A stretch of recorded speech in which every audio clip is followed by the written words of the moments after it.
Hi, everyone, and welcome to the J2 session entitled Building Science and Mitigation. I'm Eleanor Rapley. I'll be the moderator for this session. I'd like to start by thanking FM Approvals for sponsoring this session. FM Approvals certifies products and services with a unique focus on two things. One, objectively testing property loss prevention products and services and certifying those that meet rigorous loss prevention standards. And two, encouraging the development and use of FEMA-approved products and services that improve and advance property loss prevention practices. With that, I'll introduce our first presenter, which is Adam Reeder. Adam has a bio jam-packed with experience, which I will try to summarize here. Adam Reeder is a civil engineer in CDMSmith's Raleigh office.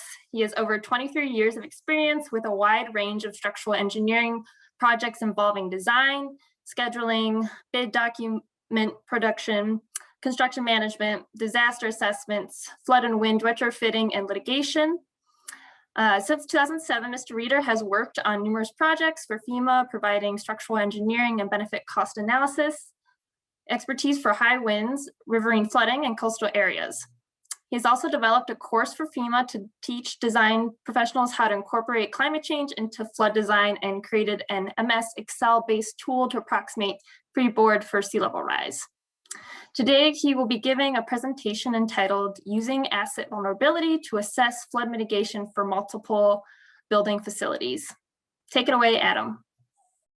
Hi, my name is Adam Reeder, and today I'm going to talk about using asset vulnerability to assess flood mitigation for multiple building facilities.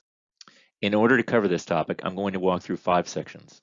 What do owners typically understand about risk? Then discuss some current common approaches to vulnerability analysis. Next, I'll talk about what are the problems with the current approach. Once I've done that, then I can move into what do I think is a better approach and breaking that down to a few components: collecting data, analyzing data, and providing owners with valuable output. I'll wrap it up with discussing some lessons learned about the approach. So what do owners typically understand about their flood vulnerability?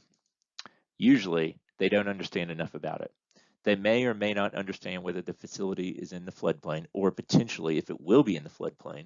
They might understand that we usually use the 100-year flood as a standard, but usually they don't understand what that means. Their context for flooding is only as bad as the last flood they've experienced, and typically they don't understand the consequences, and that with mitigation, there is often residual or remaining risk to their facility. So how do we typically evaluate flood vulnerability for buildings and facilities? With buildings, often assessments look at the elevation of the building in relation to the base or design flood elevation. We tend to primarily focus on how high the water will get in the building for a particular event. With facilities, we usually look at the buildings independently. We tend to focus on low-lying areas rather than quantifying exposure for different buildings. We tend to overlook operational and logistical impacts to the building during flood events.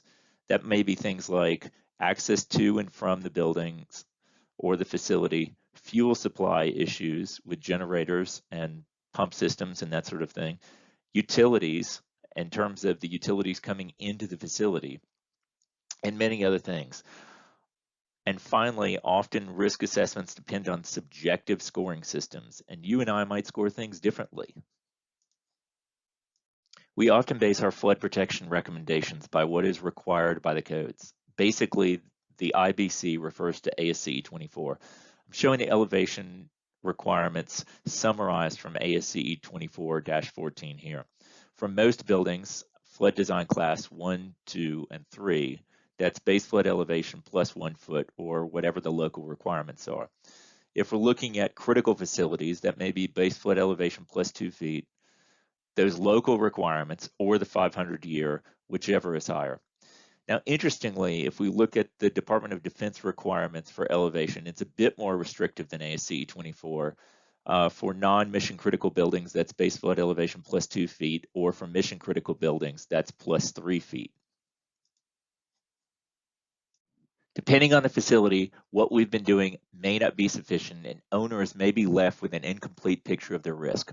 Often studies assume static flood conditions. We're seeing more and more consideration of climate change, but how we incorporate that climate change is important.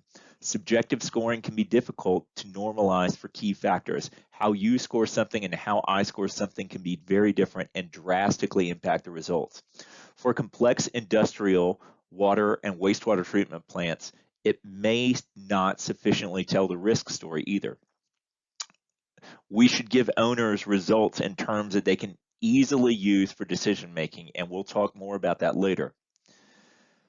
Ideally, this risk information should be in terms that owners can compare with other risks, such as seismic or wind, or maybe human-influenced risks, such as terrorism or cyber attack. And as much as possible, we need to convey risk in something that's quantifiable, consequence times likelihood or probability. And we'll talk about that more on the next slide. If we're going to change our approach, then probably the first question we should ask is, what are ways we can quantify consequences to facility owners? I would argue dollars are an excellent starting point. So let's break down these dollars. Damage to the building and the building contents, loss of function and use of services. So immediately after the flood, this would be until utilities or other services can be restored.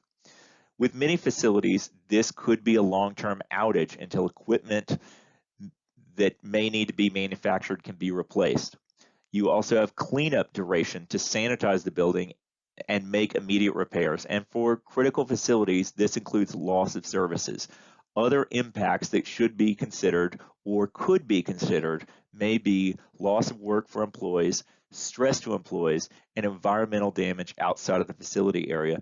But it's important to go over with an owner which of these impacts they want to consider. So what's unique about industrial water and wastewater treatment facilities, and why did we create a whole new process for this? Well, most of the buildings will not experience very much damage during inundation flooding. By that, I mean the walls and doors are less prone to damage than, say, a residential or a commercial building.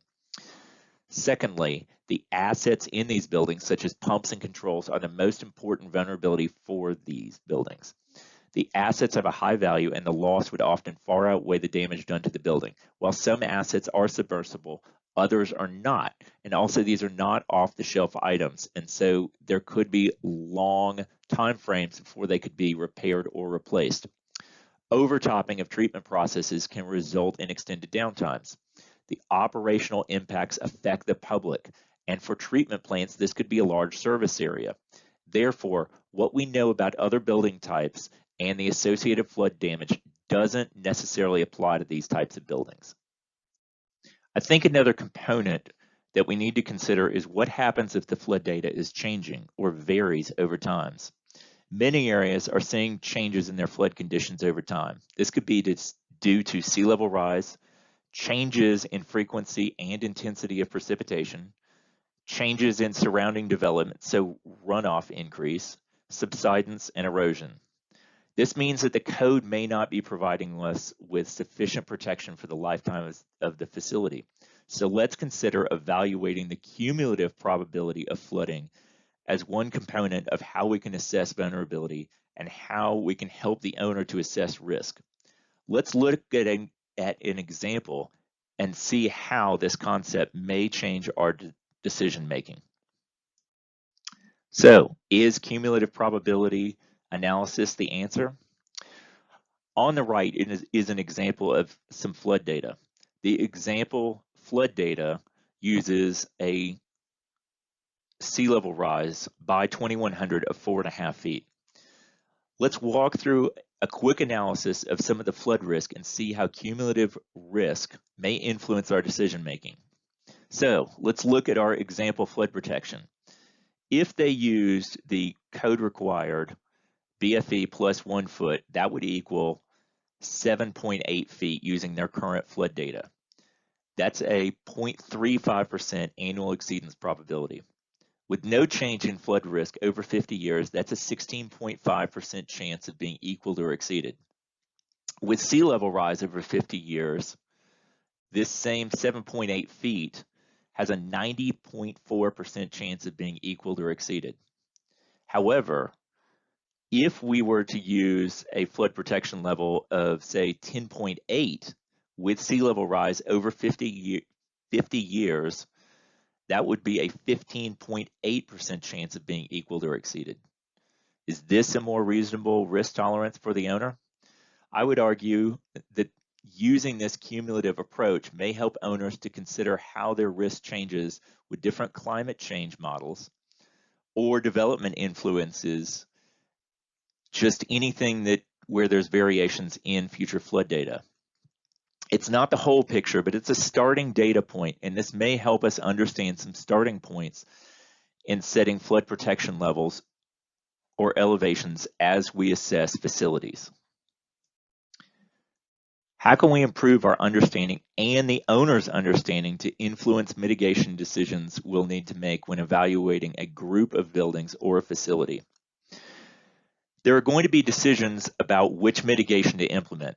Our usual suspects are flood walls and levees, dry flood proofing, and elevation. Additionally, decisions on the order of implementing mitigation measures, say which building or system has the greatest exposure, will include physical damage, loss of function or use. Our goal is to quantify how to make these decisions easier and more clear. Ultimately, these decisions will help influence their long-term capital improvement program. This should help planning funds to do the mitigation, prioritize the order of mitigation projects. This is where some of the data visualization approaches can help. Really, what we're talking about now sets up the rest of the talk. So just a quick table of common flood mitigation measures, and really what this would help you do is evaluate some comparative analysis. This table provides a list of common measures, advantages, disadvantages, whether human intervention is required, and whether it's applicable to historic buildings, and some idea of its effectiveness. I'm now going to talk about conducting a comparative flood vulnerability analysis across several buildings. First, we'll talk about the overall concept, and then we'll get into how we will implement this process. We're going to start by looking at individual buildings, and then through a consistent process, we'll be able to compare all the buildings at a facility. With respect to the big picture, how can we compare our findings across multiple facilities? When we evaluate the flood vulnerability to each building, it will consist of several components. Flood conditions experienced by each building, what are the lowest points of entry of flood water, and when will it begin flooding the building. We'll also need to consider the interconnectivity of buildings. We'll also evaluate the components and assets vulnerable to flooding in each building. When necessary, the physical damage to the building, largely, as I've just said, we've ignored this on treatment facilities, but it is still a consideration. As mentioned earlier, we'll look at assets and equipment at risk of flood damage and the duration of the loss of function or service to these assets, including the time frame for temporary repairs, if possible, and consider the cost of temporary equipment until the permanent equipment can be repaired. One of the most important parts of this process has been conducting the facility field investigation. We'll start by gathering information during a desktop investigation and then move into the field. So this desktop investigation starts with gathering flood data. So we'll look at flood elevations for various recurrence intervals, look at historic flooding, look at what the current and previous maps say about floodway boundaries, flood zones, and finally, and potentially most importantly, look at potential future conditions for flooding. We'll also look at elevation data for the buildings. Often this is top of slab or some other reference elevation. And then we'll do an overall plan review to understand the processes at the facility. As a building science person, I realized that the best person to do this probably wasn't me. But if we could bring in other disciplines who either design these facilities or work at them, we could gain a lot of insight.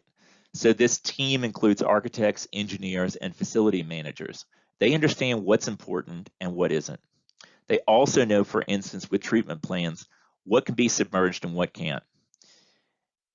If we can have these folks collect data, Then the people that understand flood risk can evaluate it, and everyone can stay in their lane, and we can get a more accurate representation of the vulnerability at each building and ultimately the facility. The other thing we realized is that we were able to speed up the field data collection using a tablet-based application that leveraged the owner's asset management database. This worked well enough that I would say it's a must to do this work efficiently. So, conducting the facility investigation. Here's a list of the types of information we gathered during the field work. Visible information on flood risk. Was there anything we didn't see in the plans or the desktop evaluation? Interconnectivity between buildings not shown on the plans. Even as-built may not tell the story, particularly in basement areas where these critical points of entry will really increase the damages. We either created or validated a list of assets per building. The picture shown on the right shows the basic yardstick approach that can be used for collecting data. We evaluated the applicability of installing temporary equipment to reduce loss of use timeframes. We determined the repair timeframes necessary for repairing critical equipment damaged by flooding on a per building basis. And finally, we considered any constraints on the applicability of flood mitigation options. How would various measures impact the daily operations? Are there aspects of the building that would preclude the use of various measures? It doesn't actually take as long as you think. After doing a couple of buildings, the process gets smoothed out. Ultimately, you're getting an idea of the rough heights of equipment off the slab or reference elevation. And we need to be close, but maybe not perfect, and we're not looking at going down to the inch. And as long as we are doing this the same for every facility, we'll at least have a relative understanding of the risk at a particular facility. The next step is the development of a probabilistic flood loss estimate. We'll be associating the building elevation and the height of critical assets to the floor elevation to assign each asset an elevation. We'll assign a flood recurrence elevation to every flood elevation. Using the flood elevation information and the asset data collected to correlate the amount of physical damage on a per foot basis inside the building. You're basically creating a unique depth damage function for the building. Additionally, we'll correlate the loss of function or service days with flood recurrence intervals. This will create a loss of function depth damage function. Our approach includes adjustments for processes where the use of temporary measures can help the facility get the process back up and running before permanent repairs are done. We're also capturing the costs associated with running temporary equipment so that the owner has a more realistic picture of the cost of recovery. All this data can be used to create an annualized loss exposure for each building based on the physical damage and loss of function. When you're dealing with varying flood data, you'll go back through and rerun the annualized loss calculations on a per year basis in order to capture the increased risk over time. We're often going from 2020 to 2100, for instance, when we're rerunning these. We'll also run multiple climate-influenced flood data sets in order to understand the influence on annualized losses. Next, we'll conduct a comparison of flood mitigation options. We'll determine an appropriate level of flood protection for each flood mitigation measure using an overtopping analysis and evaluating the cumulative risk.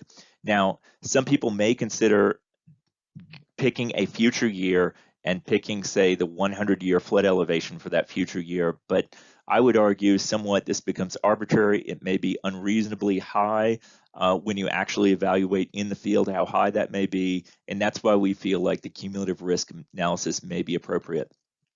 Next, we'll estimate the cost of each mitigation alternative and the associated maintenance cost. We'll consider passive versus active mitigation measures. We'll evaluate reduced damage and loss of use associated with each mitigation measure by rerunning this analysis. And ultimately, we'll compare the building mitigation measures against the existing or current condition of the building in terms of the flood risk and look at the reduced physical damage to the building as well as reduced loss of use or loss of function for each building. Next, we'll be using the data from the mitigation alternatives analysis. will use the probabilistic flood loss estimate to do a comparative loss analysis for each building to determine a priority for mitigating each building. We'll evaluate the mitigation measures for each building based on the level of protection provided for both physical damage and loss of use. We'll look at the impacts to daily use of the building. We'll look at the mitigation requirements to maintain system effectiveness. We'll look at the implementation requirements to staff and time to install the measures. The reliability of the system, which we've had to create a whole and separate analysis in order to look at reliability more realistically. And ultimately, you could look at the cost of each measure in order to better understand the benefit cost ratio for each of these measures that you're considering. Now, this could be a comparative of various mitigation measures or a comparison of heights of various measures. The final step in this process is looking at the overall facility. You'll evaluate the mitigation measures for the overall facility. So you may have multiple mitigation measures for different buildings, and you'll evaluate how all of those might play against each other. You'll evaluate the loss of function or service provided by the selected mitigation measure. Now, ultimately, you'll only select one building or process to represent the entire facility to avoid duplicating these loss of function or service values. So you'll need to narrow this down, and this may not be the overall longest process, but the most representative process, especially if you have temporary downtime. You'll consider the overall cost effectiveness of the project rather than just individual buildings. You'll develop a mitigation improvement plan based on selected criteria. Which building poses the most overall risk? Are there any funding reasons why you might adjust the order of constructing mitigation to each of these buildings? And consider the owner's long-term plan for the facility. How long will they use the facility? Because this will influence the cost effectiveness of various measures, as well as maybe considerations on the height of measures. So applying this to multiple facilities, the annualized loss results can be easily compared against multiple facilities. This is really helpful because these dollars normalize other risk factors, variations in flood risk among different facilities, differing asset values, and the differing numbers of customers served. This can also be incorporated into a planning tool for the client's capital improvements program. It allows them to adjust the start date of the mitigation project, allows them to adjust the real discount rate, and also could allow them to adjust the closure date of each facility. I'll dig into that with the next slide a little bit more. We've done a lot of data crunching, but we ultimately need to provide the owners with a simplified way of taking this vulnerability analysis and turning it into something actionable. We adjusted the annualized losses to show in inflated dollars to represent the future value in the year they would occur. For owners, this has made it easier for them to compare various facilities. Once a mitigation project is complete, we switch it from the existing condition annualized losses to a post-mitigation annualized loss condition. I'm showing a simplified version on the types of adjustments that we opted the owner to allow the owner to adjust. They can look at the total annualized losses from multiple facilities, and then by adjusting the order in which they are mitigating facilities, they can, using a 2020 term, flatten the curve of annualized losses. This allows them to weigh the available money they have to do mitigation with the order in which they could mitigate various facilities. Simultaneously, the project capital cost graph will adjust with and provide them an understanding of how much money they need to have available in order to implement these mitigation plans. For utility, this might help them understand when they need to make rate adjustments or seek bonds in order to help fund projects. So what's our experience with the approach? It's complicated. Your team will ask lots of questions. Automate as much as possible. It makes the cost manageable. Once data is collected, running an alternative flood data with multiple climate scenarios is easy and very helpful. I would say always run this against a static flood condition just to allow for risk comparison. The value of customer loss of service can be challenging since it can dramatically influence annualized losses. Annualized loss data should be the primary factor when evaluating facilities against each other for prioritization. People will focus too much on benefit cost ratio. They are an indicator, a data point, but often not a driver in decision making. So when are benefit cost ratios helpful? They can be helpful in quickly comparing adjustments to the customer loss of service value. This graph shows the difference in two major comparisons, which are not including loss of function, which is the solid blue line, and using some values that the client was considering, which are the solid green and orange lines. For instance, in this graph, the longer a client was going to use this facility evaluated, the less influence the loss of service played in the decision. They can help understand the influence of climate change scenarios. The difference between the solid and the dashed lines is helpful to understand the relative influence of which climate change scenarios we're looking at. This also may influence decisions based on how long the client will continue to use their facility. They can help clients understand the impact of the facility remaining open longer. As a client starts to evaluate staying in a facility longer, they could see that it may be more cost effective to stay in the facility and worth it to spend more money on protecting a facility. Lastly, I want to recognize the assistance of Tim Adams in helping me bring this vision to life. The approach is complicated, and Tim has helped bring our analysis runtimes down to a manageable level and make the data crunching feasible. Thanks for your attention, and I look forward to answering questions on the process. Thank you, Adam, for that great presentation. It looks like we have one question in the chat so far from Steve. So Steve asks, when looking at sea level rise data, do you have criteria you use for which curve, like no, intermediate, high, is best for the project's location? So with the flood data, with the projects that we were looking at, we actually ran a combined analysis that looked at both sea level rise and increased precipitation. And so what I was provided for this project was basically for, say, 2020, 2050, 2080, and 2100, they provided me things like the 10, 50, 100, and 500, so I could kind of run the analysis in terms of the probability of flooding for each one of those.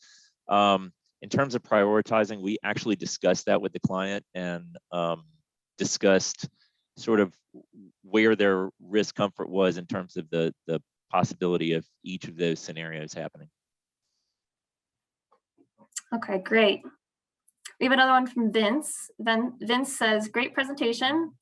Using cumulative probability analysis to select a future long-term protection goal, then buying down risk annually over time to reach your goal.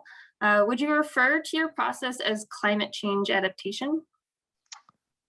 Yeah, I suppose so. I mean, I think the biggest thing that I was trying to get across with looking at the cumulative risk was, I think there are places where if the client is looking at keeping or staying in a location for a longer period of time, that you may have some locations where the height of the protection gets so high that it just may not be feasible for them from a usability standpoint, or it may just not be cost effective for them. So we were trying to also get the client to better understand the sort of the possibility of sea level rise risk and how that changes, because I think a lot of people just look at those numbers and they just kind of glaze over with what that means. And we felt like if we could kind of explain the probability of flooding if things don't change, if flood characteristics stayed static versus this changing rise, and if we could talk to them about the probability of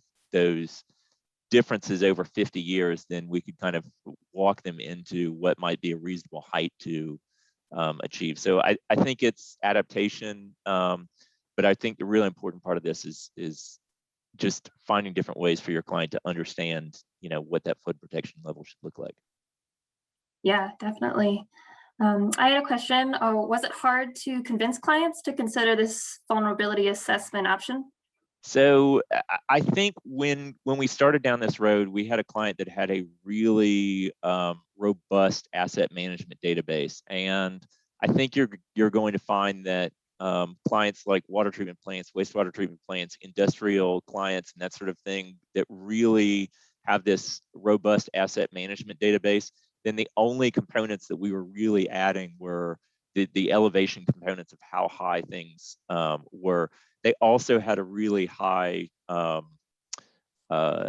of damage that they could see if water got to certain heights. So they were very concerned about sort of their exposure to flooding, and I think that combined, they knew it was going to be a large loss if they got flooded, and they also had that asset management database in hand already. So I think it really lended itself to those types of clients. Okay, great. Yeah, and so you talked about damage to the assets and system downtime damage, but what about other categories of damage?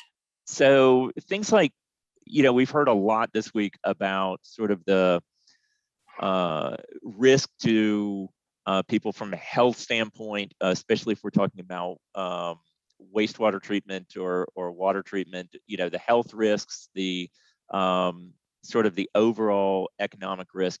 And I think that's going to depend on the client, but I think it's easy enough to incorporate that because we've basically set up a way that you create a unique depth damage function for the water as it's rising, that you could add in some level of cost in terms of it's assigning a value to that. And it's sort of like what we did with the loss of function, where we basically had a dollars per day value, and then we were assigning the dollars per day that say we would have that exposure. So it might be dollars per day that somebody was offline in terms of their utilities, but the other thing that we looked at was capturing sort of some of these other downtime durations, like the temporary downtime where they might have temporary pumps or temporary other types of temporary equipment needed, and until they made permanent repairs. And I think you could use a similar philosophy to assigning these other potential damage categories and creating another depth damage function to add on to it. Okay, great. We have one more question from James. James asks, you had indicated early on about subjective scoring systems as a point of comparison for your approach. Can you shed more light on what are the subjective scoring systems that you may have encountered in other efforts? So sometimes we end up with people trying to score different types of vulnerability in terms of using scales like 1 to 5 or 1 to 10. And in those, you have people going to facilities or talking with clients, and they're trying to come up with a score of 1 to 5. But I think what you don't know, and what we tried to kind of tease out with this approach, was using annualized losses or using some dollar value. It was easier to get some scale difference in terms of, with 1 to 5, you may not know how big of a difference you've got between a 4 and a 5, or how much can you fine tune that. And since we used annualized losses as a dollar value, then we are able to get a much better idea about the comparison between various facilities, or we even could kind of sort those based on flood risk or based on municipalities. We could kind of sort through the data, types of buildings, and that sort of thing. And so, versus using a simple numbering scale from, say, 1 to 5 or 1 to 10, we were able to get a little bit more fine-tuned with our loss approach. Gotcha. Okay, well, that's all we have time for questions. It looks like Vince did have another question, so hopefully it's in the chat, but hopefully you guys can connect offline. Okay. Thank you again, Adam, for such a great presentation. Very good, thank you. All right, so next we have Daniel Bass and his co-presenter, Manny Periton. Unfortunately, Dan had an emergency and will not be able to join us for the Q&A session afterwards. So stepping in for him will be Donald Leifheit. So Donald is a civil engineer with FEMA Region 6. He has almost 10 years of experience with FEMA, and one of the many hats he wears, which is in the Regional Building Science POC. And Manny Perriton is a professional engineer and technical assistance contractor with FEMA. He has served in the building science branch since the 2004 hurricane season, including 8 mitigation assessment teams. Today, he will be talking about virtual damage and building performance assessments during a pandemic. Take it away. Hello, my name is Dan Bass. I'm an architect in the building science branch with FEMA at headquarters in Washington, D.C. Thank you for joining us today for this presentation. It is entitled Virtual Damage and Building Performance Assessments During a Pandemic. This presentation is based on the work that we did this year following Hurricane Laura that made landfall on the Louisiana coast. I have a co-presenter today. His name is Manny Perriton. He is my subject matter expert consultant. I will let him introduce himself when he comes up for his part of the presentation. I want to start by talking about the Mitigation Assessment Team Program, or the MAT, as most of you probably know it. The Building Science Branch has been performing MATs and supporting disasters for over 30 years, so we've done quite a few now. Following significant events, FEMA, the JFO, or headquarters, will deploy the MAT to support significant disasters, large and small. To us, a significant disaster is one that we can learn from and advance our knowledge in building science. That new knowledge that we gain from these investigations end up being applied to publications that we produce that I know many of you are familiar with. Also, our best practice documents.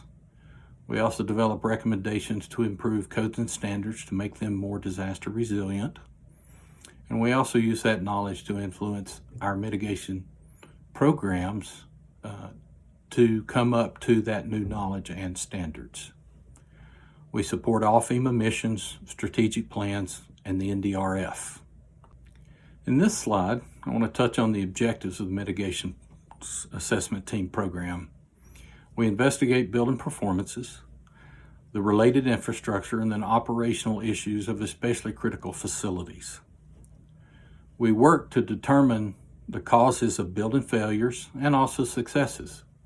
We look for those weak links, and we look for the major trends of the damage and successes as well. We also evaluate past mitigation projects to see how they performed.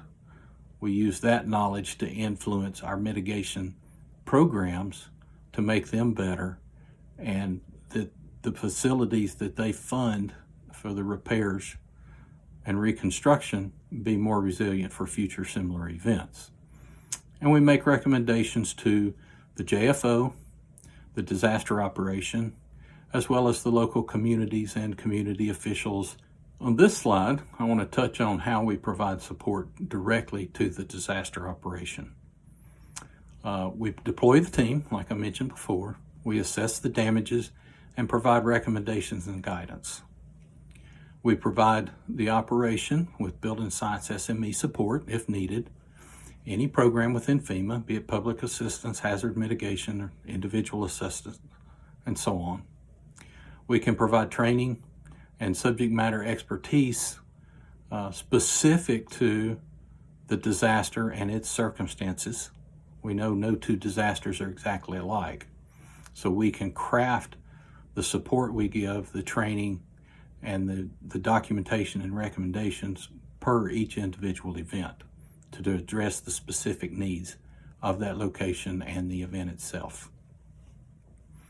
We can contribute to the codes and standard development of the affected areas as well. We can make recommendations to improve the circumstances that they have in their adopted codes and standards.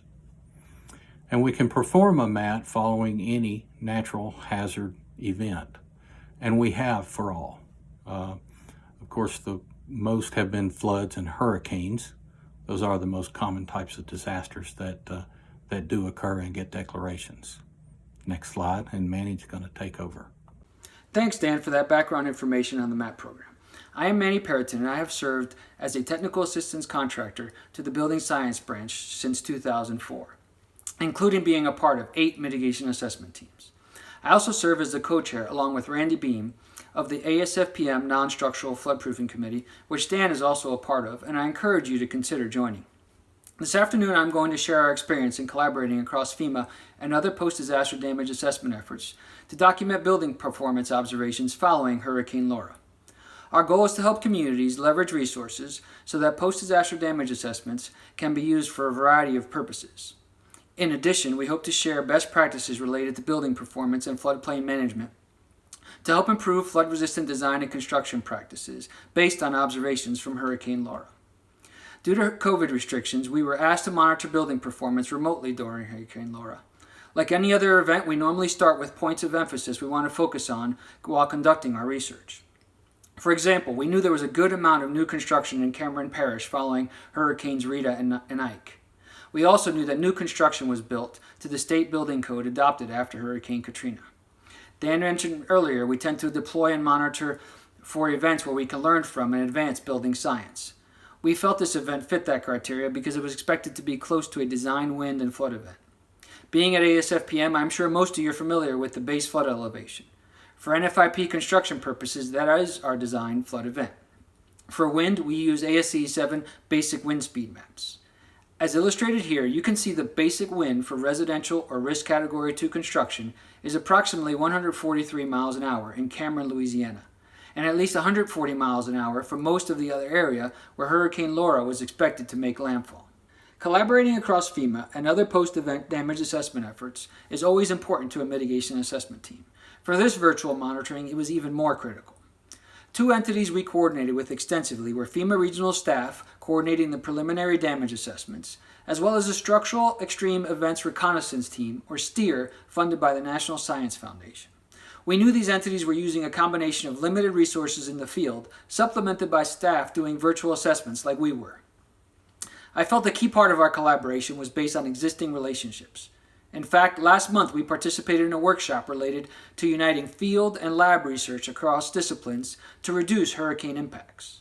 For Hurricane Laura, pre-landfall coordination with these teams consisted of identifying potential areas of interest, specifically with newer construction, several of which I'll highlight during this presentation. Finally, we made it a point of emphasis to qualify all of our observations and acknowledge the limitations in our virtual assessments, as being able to thoroughly evaluate these facilities in the field is invaluable and generates a much better comprehension of the hurricane's impacts on the built environment. I realize this is the ASFPM conference and the focus is on reducing flood loss in the nation, but I included this wind map to illustrate the concept of a design event which we tend to focus on. This peak gust wind speed map was produced by Applied Research Associates on behalf of NIST on September 5th, less than 10 days after landfall, and reflects a third iteration wind field map, the first of which was released late on the evening of August 27th, the day Hurricane Laura made landfall. As you can see, areas to the east of where Laura made landfall were within 5 miles an hour of a design wind speed event for residential construction. And as you move further inland, Laura actually further exceeded what we designed for. Of note is these contours are for single-family construction, or ASCE 7 risk category 2 facilities. And most of these facilities in this presentation are commercial, so they're risk category 3 or 4. So their design wind speeds are higher. Now I'll get into observations and we'll start predominantly focusing on government parish facilities in Cameron, Louisiana. Dan mentioned earlier a point of emphasis for the mitigation assessment team is learning from our past mitigation programs. This area caught our attention because there was a significant amount of federally funded reconstruction and hazard mitigation completed here following Hurricanes Rita and Ike. I'll draw your attention to this white building here. It is the courthouse, a historic building, I think from the 1930s, and we were pretty sure it received Hazard Mitigation Grant Program funding for a wind retrofit within the past 10 years. I will use this as a point of reference in the next few images. This imagery was provided via collaboration with the FEMA Geospatial Working Group. You can see relatively minor roof cover damage to one building, the Health Recreation Center. Note, we have no idea how much water infiltration damage from wind-driven rain these buildings experience. Generally speaking, the new buildings appear to have performed well. These images were taken before and after Hurricane Laura made landfall. On the left is the day before Hurricane Laura, and on the right is the day after. Notice a difference in the trees as well as flooding. Peak wind speeds in this area reached 135 miles an hour, and flooding was approximately 5 to 6 feet above ground. Notice the white historic courthouse building I mentioned earlier, outlined by the yellow rectangle. In this image, you easily have $10 to $20 million in federally funded reconstruction and hazard mitigation projects. The top of the image is predominantly parish government facilities, including the sheriff's office. Along the bottom of the image, you have a Board of Education facility and a library. Note, both of these buildings are clearly elevated buildings. Finally, I want to draw your attention to the building with a red roof towards the center of the image. That is a fire station I'll highlight shortly. With respect to the parish government facilities, except for one building, which we believe was simply repaired after previous events, you'll notice the design and construction entailed an elevated building approach.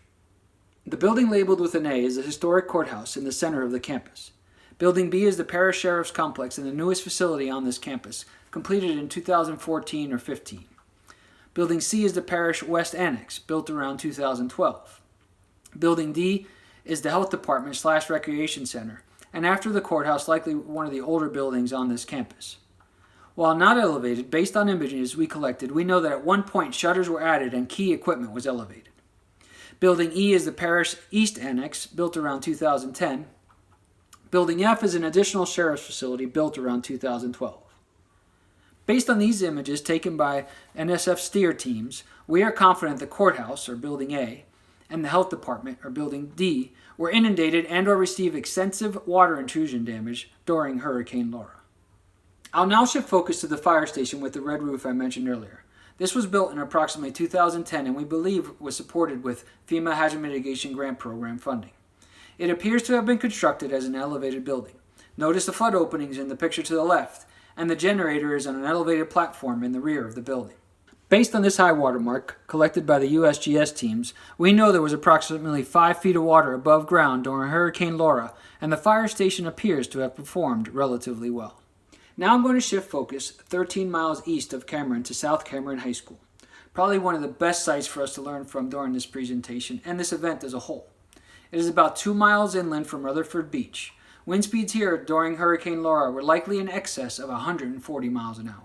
As you can hopefully see here, the school is 2 miles inland, and it was considerably reconstructed after Hurricane Rita in 2005. There is a mixture of newer elevated buildings adjacent to non-elevated construction on this campus, similar to the Cameron Parish facilities in Cameron. The top left image here illustrates the school after it was reconstructed. Note, some portions of the original school were retrofitted versus reconstructed and elevated. On the right is an image taken after Hurricane Laura. Notice the extensive damage to the gymnasium or the non-elevated building, including several deck panels that were blown off its roof. If you recall a few moments ago, I showed you a high water mark of about 5 feet in the firehouse with the red roof, near Cameron. Here, high water marks were much higher, approximately 13 feet. In fact, one U.S. Army Corps of Engineers team collected a high water mark of 17 feet in this vicinity. So there was a significant amount of more surge here compared to Cameron. Hopefully you can see what the surge did to the stairs and ramp in this image. Also some evidence of wind damage. Generally speaking, and without physically seeing it in person, considering the location and conditions it experienced during Hurricane Laura, including 13 feet of surge and 140 mile an hour winds, this newer building here performed relatively well. Here you can compare and see different building performance between the new elevated buildings towards the front of the image compared to the non-elevated buildings like the gymnasium towards the rear of this image. Note the ladder to the elevated platform on the right of the image. I hope this image helps provide context to where the 13-foot high water mark was taken from. A critical point to consider at this site is that the reconstruction process incorporated the use of a coastal A-zone elevation requirement, following guidance from the Hurricane Katrina Mitigation Assessment Team recovery advisories. Using coastal A-zone elevation requirements requires the bottom of the lowest horizontal structural member be at or above the BFE plus 1 foot or DFE, whichever is higher. This exceeds the minimum NFIP requirements in A-zone construction. In my opinion, based on the high water mark and evidence of impacts underneath the school, as you can see here, as well as damage to non-elevated adjacent buildings like the gymnasium, this elevation decision made a significant difference. Now I'll shift focus to a hospital between the school and Cameron. It's about 2.8 miles from the coast and 4 miles northwest of the high school, so much closer to the school than to Cameron. This hospital was destroyed during Hurricane Rita, and a new hospital facility was built on the same site. The new facility opened in November of 2007, 10 months before Hurricane Ike struck. It was visited by my colleagues on the Ike mat in 2008. While the floor height satisfied the requirements in effect at the time of construction, the utilities did not. With respect to the elevation requirements, you can see from figure 4-32 on the Ike MAT report in the center of this slide that the BFE has varied considerably over time. Following Hurricane Ike, an EMT ambulance facility was built around 2010. You can likely notice here the facility is elevated much higher than the hospital. Unfortunately, during Hurricane Laura, the hospital experienced both flood and wind damage. Notice the flood damage along the walls of the building and roof cover loss from wind. High water marks were recorded probably 3 to 4 feet inside the hospital and approximately 8 to 9 feet above ground. The ambulance facility, on the other hand, had little evidence of flood damage, with some wind damage along the southwest corner of the roof. Finally, I'll shift focus to residential construction for a few minutes in Calcasieu Parish, in the Lake Charles community, so an area north of Cameron Parish. An area where winds were likely just below what we currently designed for. Believe it or not, this image was taken hours after Hurricane Laura passed through the area. It is a new subdivision and portions of it appeared to have been completely unharmed. However, one trend that was observed in these newer subdivisions was garage door failures, in some cases as high as 1 in 4. So we passed this along to the Door and Access Systems Manufacturers Association, or DASMA, and had them further investigate. Initial findings were that failure was predominantly due to product placement or using the wrong doors for the area, along with some installation error. Other observations in these newer subdivisions were relatively common to previous mitigation assessment team observations in areas of newer construction, like wall covering loss and soffit failures. We also observed roof cover loss in some of these newer subdivisions, which is also an unfortunate but relatively common observation in newer construction. We actually see this as an opportunity for a sealed roof deck, as recommended by the Insurance Institute for Business and Home Safety, or IBHS, and FEMA Publication 804, a wind retrofit guide for residential construction. We hope that gave you a brief overview of the building observations we were able to make remotely while monitoring Hurricane Laura. We want you to keep in mind we did this entirely working from home, which most of us have become too familiar with thanks to COVID in 2020. To summarize our observations, we continue to document and feel building codes, higher standards, best practices, hazard mitigation, they all work, but there's still room for improvement. Here we have an elevated building with apparent wind damage, but minimal flood damage compared to the adjacent properties. The home was built in 2016 and clearly resisted flood loads better than the adjacent slab-on-grade construction nearby. On the other hand, there's still room for improvement. This fire station was rebuilt in 2012 after damages from Hurricane Rita in 2005 and possibly Hurricane Ike in 2008. It is located about 7 miles inland and northeast of the high school. Peak wind speeds here during Hurricane Laura were approximately 120 miles per hour. Unfortunately, the building performance for this fire station during Hurricane Laura was not ideal.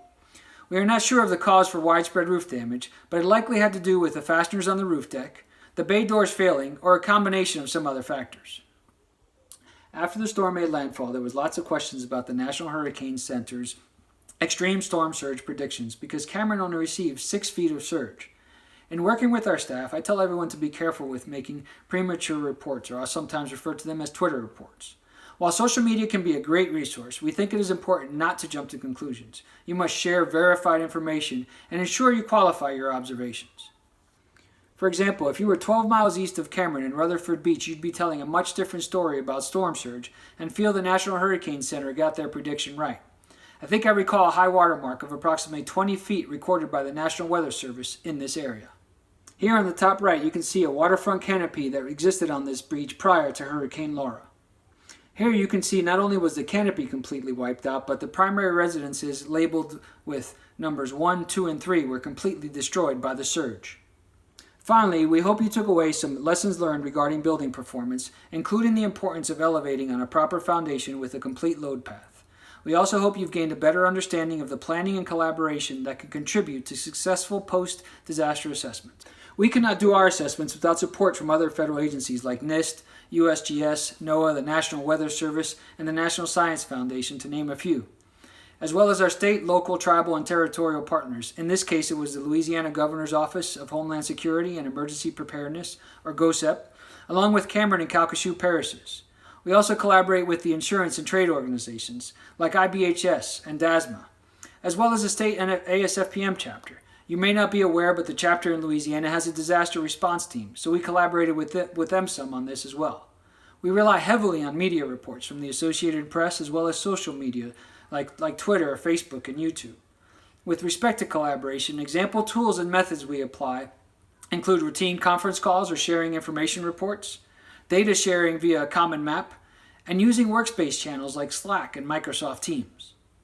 We would not feel comfortable giving this presentation without acknowledging the NSF STEER Field Assessment Structural Teams, or FAST, for the street view information they collected. As you can see on this map, they covered hundreds of miles within the impacted area, collecting hundreds of thousands of pictures in that process. We also want to acknowledge Calcasieu and Cameron Parish for the damage assessments they completed. Other communities may want to follow a similar process in the future. The circles on this map represent images and squares represent videos taken from drones of key facilities throughout Cameron Parish. This is drone video taken during the parish assessments. I had a client in Florida that had a rapid impact assessment team with pre-designated facilities they wanted to inspect immediately following a major weather event. Calcasieu and Cameron Parish appear to have taken a similar concept a whole step further by establishing a platform for these assessments to be posted in real time and allowing the public to report their own assessments. One suggestion when capturing images is to potentially add road labels or other features to help orient the imagery or locate the site, as shown here in imagery taken from a helicopter over North Carolina following Hurricane Florence in 2018. This is especially helpful when there is significant damage and pre-event landmarks are no longer recognizable. Dan and I hope you have enjoyed this presentation and look forward to answering your questions during the live part of this session. Thank you, Dan and Manny, for that fascinating presentation. As mentioned earlier, Dan could not be here for the Q&A session, so we have Don here with us. Thank you, Don and Manny, for being here. It looks like we don't have questions coming in yet, but hopefully they'll come in a second. I had a question for you, though. What are some areas of improvement in post-disaster damage assessments?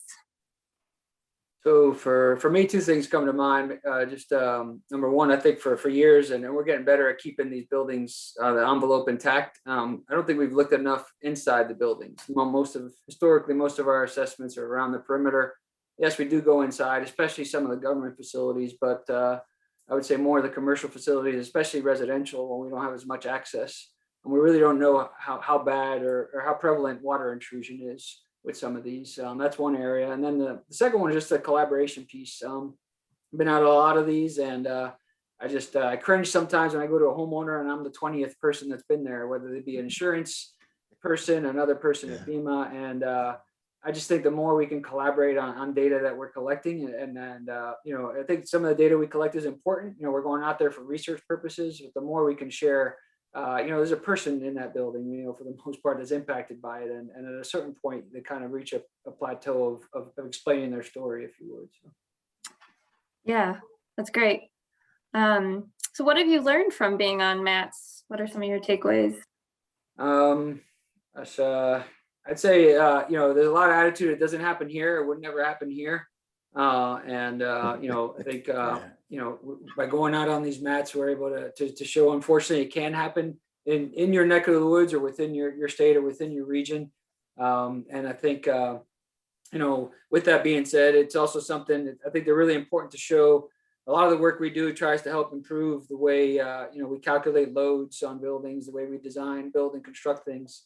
And, there's a consensus process to get changes made into codes and standards. And without this information, I would say almost, I don't think any of our proposals would pass. So having this information is key towards those, and also key towards communicating to a region that this can happen here. And when I say region, I'm not talking about a FEMA region, but just a general geographic area. Mm-hmm. Maybe the last thing that comes to mind is just be careful not to report something too quickly. Just have verified information. I think that's I know we're at fault for taking too long to sometimes publish reports and publish guidance. But a lot of that is we're just trying to make sure we got all our I's dotted, T's crossed, and make sure everything's been verified. Right. Great. Yeah. So we have a couple questions here. One from Wayne. Wayne asks, what flood zone was that hospital in Cameron Parish located? And was it built to a higher standard? So it's an A zone to my knowledge off the top of my head. I don't know if it's become a V zone, but I don't think it's V right now. But the BFE at that location has changed drastically over the years, and I think that's one of the reasons why you saw it was quite frankly built lower that rebuilt lower than it should have been. And that site was actually visited after Hurricane Ike in 2008, and that's when it, I guess, came on the MAT's radar, or the mitigation assessment team's radar. And one of the things that they observed there was not only the elevation that it was elevated to, but all the utilities for that building actually run in the crawl space. So even though it is elevated, you have a bunch of conduit running below that lowest floor, and that's really what caught that team's attention. And then we started looking into it further and noticed the elevation of it compared to the BFE, and then saw how much that BFE changed. So Interesting. Great. We have a question from Ken. Ken says, great presentation. How do government workers get elected officials to buy into higher standards when building groups complain about cost? I would say two ways. So number one, I'm looking at Don and thinking of FEMA, and if FEMA is willing to help pay for it, I think that catches their attention. And we try and encourage entities to capitalize on mitigation immediately. There's public assistance that has mitigation, and you communicate that to government officials. Sometimes they're hesitant because it's more money that they have to contribute because there is a match associated with it. But if you can show them you're willing to help pay for it, that goes a long way. And then if you show them the economics of you being able to recover faster, I mean, look at that school everyone's talked about, right? Right. I'm very confident that the design firm and the person at FEMA and the person at GOSEP who are insisting on doing that, we're getting pushback. But I'm just as confident now that whoever made that decision at the end of the day, whether it was a superintendent or a parish staff, I don't know, they're happy with it. And they're, granted, schools may not be open right now because of a whole other issue, but they're able to come back that much faster. And at the end of the day, that's what we're really trying to get to.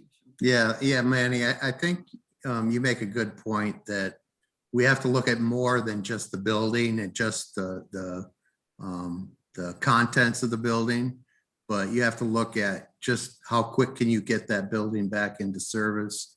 And, a lot of times our calculations don't include that stuff. So, when you're going to talk to your government officials, you have to bring some of those other items to the table to say, hey, this is a benefit for spending the money. Mm-hmm. Great. Yeah. We have another question from Steve. Steve asks, with this experience, will more MAT related work be done remotely now, or will they go back to the way they were pre-COVID? Sure. I hope, to me, there's so much value in being in the field and seeing these buildings in person. I don't think that'll ever be replaced. People may not realize it, but we virtually monitor events for years. We don't always go out to the field, and we actually report to the region a lot of times and say, hey, this is a project that we invested in under this program. You may want to look into it. And we do that pretty much. Right. We're looking at tornadoes constantly, and sometimes going out and looking at individual safe rooms or communicating that to the region. So virtually, we've been doing it for a long time. I think for us, this has kind of sharpened the pencil for us, if you would, and helped us really improve some of the things that we can do virtually that we didn't realize we could do before. And part of it was just a circumstance. But at the end of the day, I don't think you can ever replace going out to the field and not just looking at the building, but seeing the conditions that are around it. I mean, that's so, I can't put a value on that. So. Mm-hmm. Yeah, I think you're going to see kind of 50-50, and it's going to depend on how big the event is. Mm-hmm. Obviously a larger event can justify sending people to the field. Some of the smaller events, maybe you don't, or you have conditions like the pandemic, which just force you to do it remotely, and Manny and his group did a great job of doing it remotely for Hurricane Laura. So. Definitely, I agree. We're out of time for questions. It looks like you have a couple more from Rebecca and Matt, so hopefully you guys can connect offline. But thank you again, Manny, for that wonderful presentation, and thanks, Don, for being here with us. Hey, no problem. I'll tell Dan that he missed a good presentation. Thanks a lot. Yeah, thanks. All right. Well, last but not least, we have Jessica Waters. Jessica is a staff vice president, senior engineering technical specialist for FM Global, one of the world's largest commercial property insurers. Jessica leads the company's loss prevention engineering strategy for flood and wildland fire and other natural hazards. Since joining the organization in 2001, Jessica has held various engineering roles, including loss prevention consultant, account engineer, and operations chief engineer. She has extensive project and emergency management experience and expertise in evaluating a wide range of property hazards, including those related to windstorm, fire, flood, and equipment. Today, Jessica will be giving a presentation entitled Outsmarting Flood, Resilience in the Face of the Storm. Take it away, Jessica. Outsmarting flood. What does that mean? Flood exposures are changing, and as a result, we need to change the way we think about protecting against flood.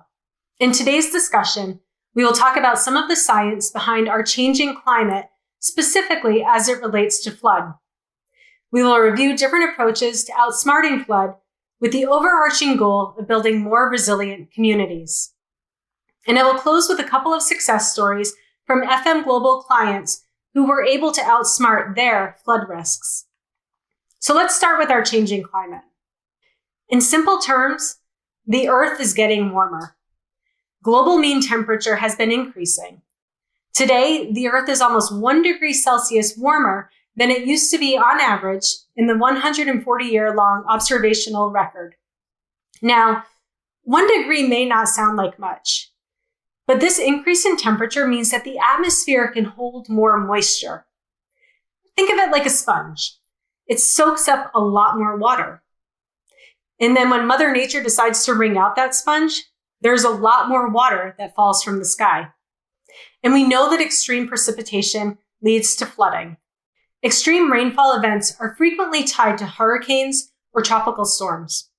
And we have been experiencing slow-moving, very wet storms that drop significant amounts of rain over very large areas. And these events are not going away. You can see here how the rainfall from some of our most significant storms relate to the height of the average American woman. Climate scientists predict that tropical cyclones may decrease in frequency, but are likely to become stronger and carry more rain in the future. When we combine these stronger, wetter storms with the impacts of sea level rise, subsidence, and continued urbanization, the stakes associated with climate change really increase. Organizations are starting to understand these risks more and more. FM Global recently conducted a study involving 100 financial executives representing very large corporations. 90% of those corporations acknowledged that their organizations were exposed to and could be impacted by flood risks. However, 60% of those same organizations acknowledged that they were not prepared for these flood risks. These are large organizations, hospitals, utilities, universities, manufacturing, municipalities, all organizations that support healthy communities with goods, services, and employments. All organizations that, when resilient, contribute to a community's resilience. All organizations that you, as floodplain managers, have an opportunity to help inform of their flood risks and ways to outsmart those risks. At FM Global, we partner with our clients and do exactly that. We understand and reduce the risk. The risk is changing, and we need to change the way we think about reducing the risk. We need to partner with organizations to help them change the way that they think about flood risk mitigation. The focus has gone from hardening buildings to building resilience. Businesses, communities, they can't be resilient without power or wastewater services.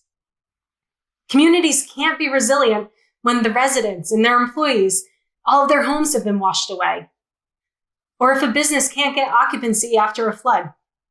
Now, we know that there are effective ways to mitigate flood risks. Following Hurricane Harvey, which was primarily a flood event, we saw that FM Global clients who had met our flood risk mitigation guidelines experienced losses that were 5 times less than those clients who did not meet those flood mitigation guidelines. 5 times less. These businesses not only experienced less physical damage, but perhaps even more importantly, once the storm passed, these were the businesses that were able to be back up and running more quickly to support their community, their employees, their customers.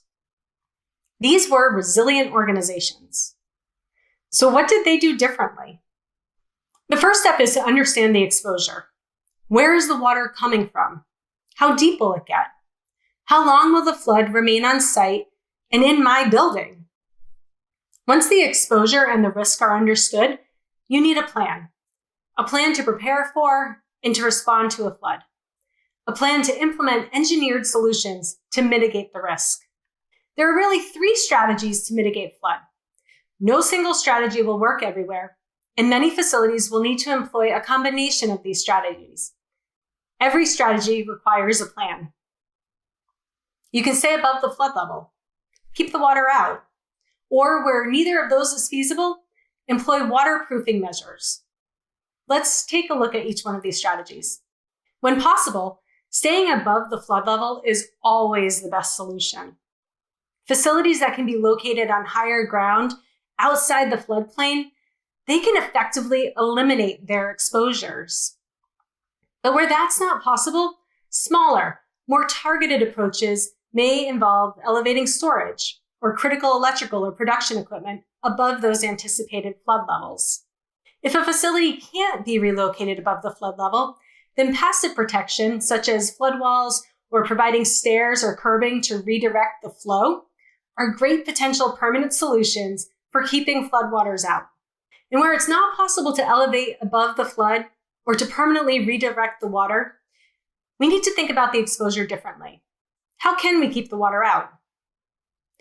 Here you see examples of temporary perimeter barriers that can be deployed ahead of a flood to keep the water out.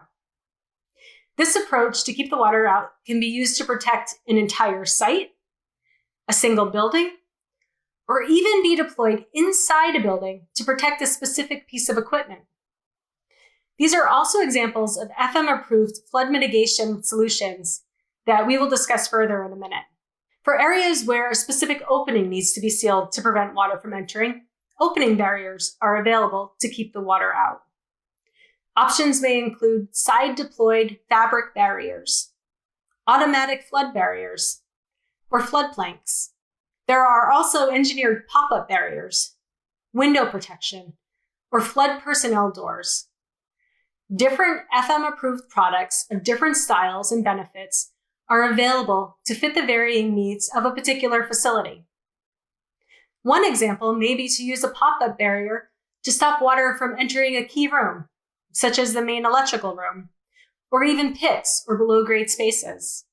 The third flood mitigation strategy is wet flood proofing. Let the water in, but design the building and the equipment to be resilient. Floors and walls can be designed for wet environments. Perhaps specific equipment is designed to withstand floodwater and then can be easily restored for operation. This may be the only viable option for some facilities, particularly if floodwater is going to be more than 6 feet deep. This is an approach that has not often been employed in the past, but we need to start thinking differently. One way the industry is working to outsmart flood is to develop and certify new flood mitigation products. FM Approvals is the third-party testing and certification arm of FM Global. The FM approval process for flood mitigation products is a joint process with ASFPM. Under that process, FM Approvals has objectively tested and approved over 60 different flood mitigation products to date, from permanent flood doors and fixtures to temporary perimeter barriers, some of the examples that we just walked through. The FM approval standard for flood products has been adopted by ANSI as the national standard. And when FEMA recommends the use of certified flood products, they're talking about equipment that meets the ANSI FM 2510 standard. Many of you are probably familiar with the National Flood Barrier Testing and Certification Program. This is a partnership between the Association of State Floodplain Managers, FM Approvals, and the U.S. Army Corps of Engineers. The purpose of the program is to test and certify flood mitigation products. Now, there are many flood products out on the market, but everything listed by the program is tested, is trusted. Each of the listed products has been tested to the ANSI FM 2510 standard, and certification results in receiving the FM approved mark. The program website lists each specific flood mitigation product. It includes photographs and a description of the product, and also copies of the testing reports and links to the manufacturer's websites. I encourage each of you to visit this site and become familiar with some of the listed products. Now that we are aware of different flood mitigation strategies, let's see how those strategies played out for some FM Global clients. First, a story of two large commercial buildings, Building A and Building B.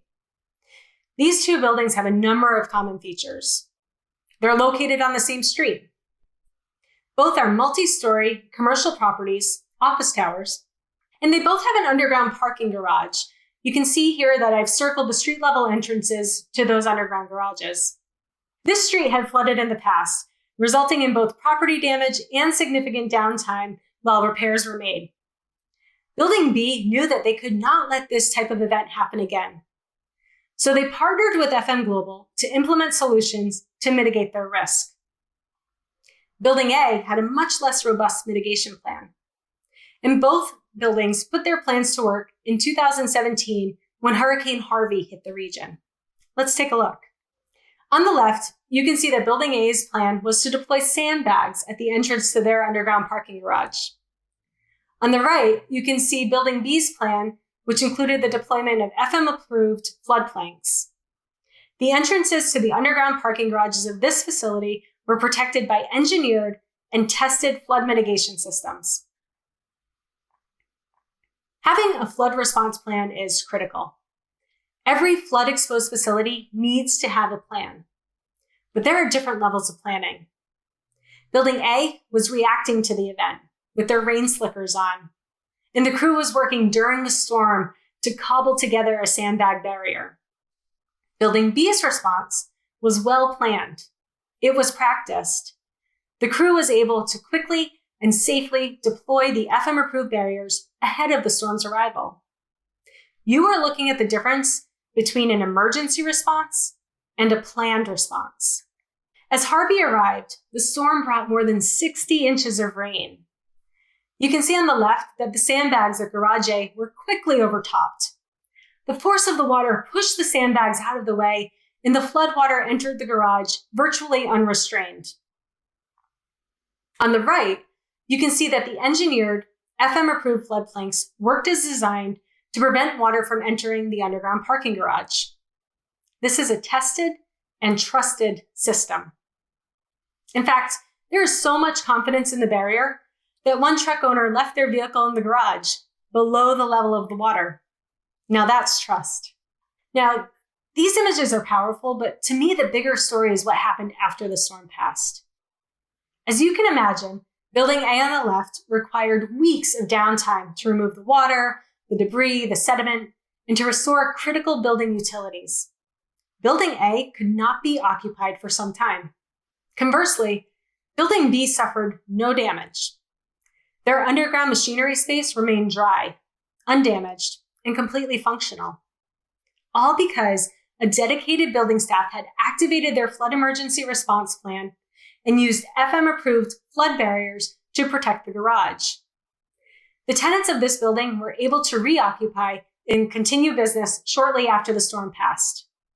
At FM Global, our clients tell us that they need to be back open in business the day after the flood. With adequate planning and engineering solutions, Building B was able to do just that, reopen the day after the flood. Next is a story that comes from the flooding in Nashville just a few weeks ago. This is a story of an FM Global manufacturing client that is exposed to flash flooding. The site experienced flooding in 2010 that resulted in significant property damage and a few weeks of downtime. Now, it was recognized that it would be cost prohibitive to protect everything on the site from flood, so the client was very strategic in their approach.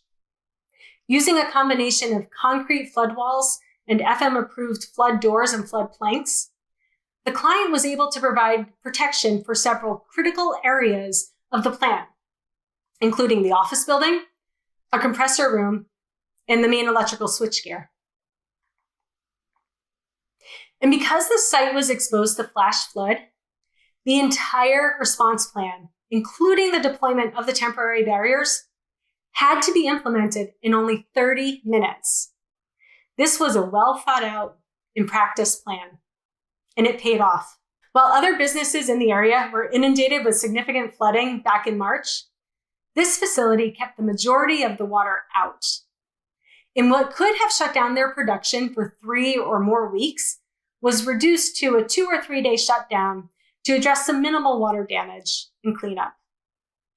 This was a mitigation plan that was strategically tailored to this specific site and their key vulnerabilities, and it worked.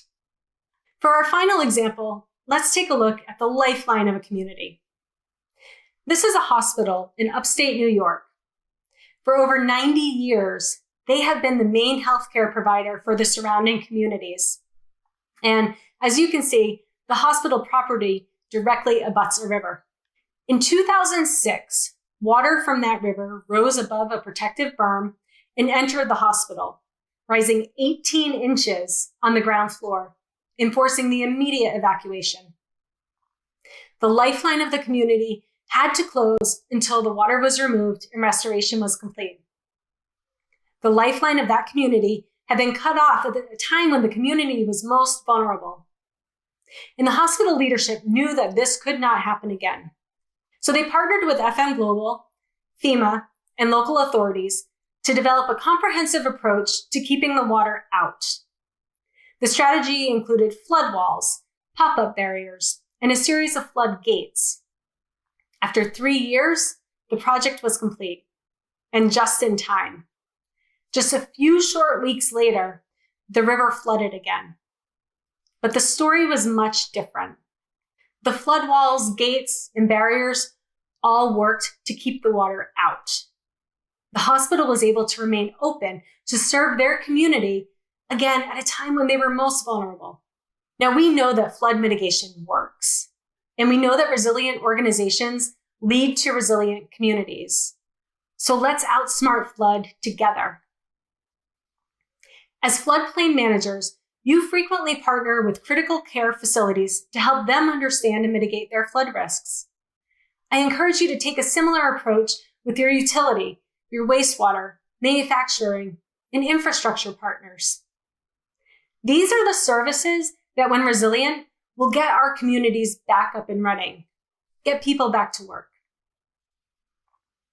Work with these businesses to develop a flood response plan. At FM Global, we work with each of our flood-exposed clients to develop a plan specific to their site. And those plans work. If you are looking for somewhere to start in developing a flood response plan, some resources and ideas can be found at ready.gov or the FM Global website. And finally, I encourage you to work with your businesses to identify and implement engineering solutions to keep the flood out. We know that not every flood-exposed facility can be fully protected, but look for those low-cost or passive solutions that we know will work.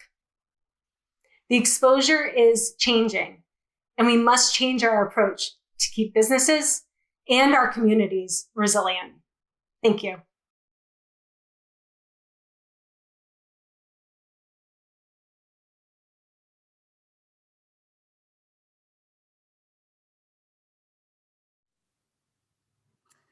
Thank you, Jessica, for that wonderful presentation. Thanks for being here. It looks like we have quite a number of questions in the chat, so I'll just jump right in. From George. George asks, what are the most common challenges observed for the 60% of corporations that are not well prepared versus the 40% that are? Yeah, great question. What we hear from a lot of our clients is that once they understand the hazard, it's really finding the right solution. So we partner with our clients to find the right solutions to mitigate flood. but we sometimes run into competing priorities. So we work with an entire account, an entire client. Sometimes they might have locations worldwide, and we work with really work with the clients to help them prioritize their risk improvement needs so that we can focus on those most vulnerable areas. So sometimes that delays the recruitment progress as things move along. Okay, great. From John, what are the advantages of utilizing FM approved flood protection equipment? Yeah, great question. So FM approvals is, I think I mentioned in the presentation, the independent testing arm of FM Global. And they really have over 100 years of experience of objectively testing and approving property mitigation products. And so in the case of the flood mitigation products, it's the ANSI FM 2510 standard is really robust. The products are subjected to leakage, overtopping, dynamic load testing, and much, much more. And we know that a product that meets the ANSI FM 2510 standard and that has that FM approved diamond mark on it will work as designed when it's needed to do so. Another advantage that we don't talk about too much, but we probably should, is that FM approved products are reusable. Flood mitigation products are reusable. So if you think about a sandbag, after a sandbag is exposed to flooding, it then becomes hazardous waste and it has to be hauled off and treated as such. The advantage of FM approved mitigation products is that it's really just a matter of hosing down the product after the event, drying it, storing it, and then it's ready to be used again the next time it's needed. Awesome. That's great. Another question from Brian. Are there FEMA approved flood barriers that can be used by residential homeowners as mitigation if the lowest floor is below the BFE? So the ANSI FM 2510 standard really addresses, I think the best option here would be for opening barriers. So they tend to be more robust. And they aren't specifically approved or not approved for use in residential facilities, but we do see them being used in residents such as condos, high-rise living facilities, that sort of thing. Okay, great. And John had another question. Why are flood emergency response plans so effective? Yeah, good question. So what's unique about the flood emergency response plan is that it often comes with the benefit of warning time, which allows for preparation. And this is something that's different from other types of hazards like fire. You think of a fire happens, you have to jump into action right away. But with flooding, you have that benefit of warning time. And what FM Global loss history has shown actually is that organizations that have well-developed flood emergency response plans actually can reduce their damages by about 70% over organizations that don't have an adequate flood emergency response plan. So testing them, practicing them can certainly make an impact in your facility.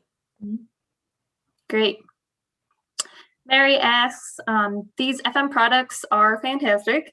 However, if at all possible, isn't elevation the best solution, especially with new construction? The photos and stories are fantastic. Thanks. Yeah, absolutely. The best option is always to build away from the floodplain, build outside the floodplain.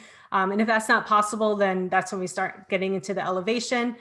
So for new construction, we always recommend that our clients build outside the flood zone. And if they are forced to build inside the flood zone, then we look to build above the 500-year flood level with some additional freeboard as well. So absolutely, build outside the zone. Great. Vince asks, with the hospital example, did the flood wall require a FEMA FIS restudy to take into account the displaced floodwater? I actually don't know the answer to that one, Vince, but we can certainly look into that. Okay, great. And lastly, from George, from the experience of an insurer, how is funding typically secured for flood mitigation projects? That's really going to depend on the client. Clients can privately fund. We also see a lot more partnership with public entities, grants, things like that, really working to build the resilience of the entire community as opposed to just a single facility. Okay, great. Thank you again, Jessica, for such a great presentation.